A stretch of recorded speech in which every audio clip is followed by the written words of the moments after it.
اس کے بعد اگر وہ تیر پہ ہاتھ پڑتا ہے جس کے اوپر لکھا ہوا ہے نہانا ربی، میرے نہا مانے روکا، نہانا مانے ہم کو روکا، میرے رب نے روک دیا، یا نہانی ربی میرے رب نے مجھے روک دیا، تو کہتے ہیں اس کا مطلب اوپر والا چاہتا ہے کہ میں کام نہ کروں، واپس ہمارے پاس استخارے کا سسٹم، ہم کیا کرتے ہیں مشورہ کرتے ہیں، مشورہ کرنے کے بعد ایک کوئی فیصلے پر پہنچتے ہیں، وہ فیصلہ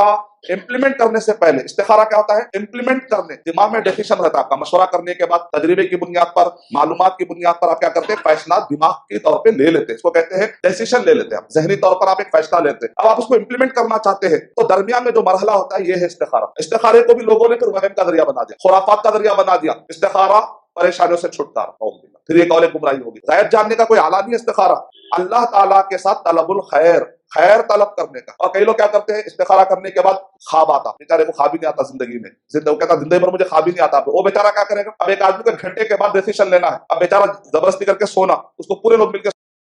اب وہ نہیں سویا تو بھی پرابلم، اگر سو گیا اتنا لمبا سو جاتا اسے اٹھا رہے نہیں بیچارہ سو گیا، ایسا کچھ بھی نہیں، ایسے کوئی حقیقت ہی نہیں ہے کہ خواب میں انگور آئے، خواب میں کانٹے آئے، یہ سب بیکار باتیں، اس کو کہتے ہیں وہم و خیالات والی دنیا، خرافات، اغلال، بیڑیاں، جکڑ بندیاں، سوچ، رسم و رواج، خرافات، ایسی چیزیں جس کی کوئی اصل نہ ہو، ان سب چیزوں سے اپنے آپ کو بچنا چاہیے۔ اور ایک بھی غلط فہمی لوگوں میں، استخارہ کرنے کے بعد اگر دل میں اطمینان ہو تو کام کر لیں، ضعیف حدیث ہے، شیخ ابن عثیمین رحمۃ اللہ علیہ کہہ رہے ہیں شراب پینے والے کو شراب پہ اطمینان آ جائے گا، تو چوری کرنے والے کو چوری پہ اطمینان، اے اللہ میں چوری کروں نہ کروں، ارے اطمینان ہے بہت اطمینان، جس پر عادت ہوتی ہے اس پر اطمینان ہو جاتا ہے، رشوت خور کو رشوت پر اطمینان ہوتا ہے، یہ رشوت کے پیسوں کو ہاتھ لگاؤ یا نہ لگاؤ، فی الوقت رائٹ ٹائم ہے یا نہیں ہے، جو آدمی جیسا ہوتا ہے نا اس کو اس چیز پر اطمینان آ جاتا ہے۔ اب یہ 500 کے نوٹوں کا چکر ہے، ہاتھ لگاؤ یا نہ لگاؤ، جس پہ رہے گا جیسا ذہن رہے گا، یہ کوئی استخارے کا ذریعہ نہیں، استخارے کو بدنام مت کریے درمیان، توکل کو بدنام مت کریے، توکل کو درمیان میں، غلط عقیدے، غلط سوچ، ضعیف حدیثیں، اس امت، اتنی کتاب و سنت اور ہدایت والی امت کو آج یہ ضعیف حدیثیں، یہ من گھڑت واقعات، یہ خرافات نے تباہ کر دیا، اللہ حفاظت کرے۔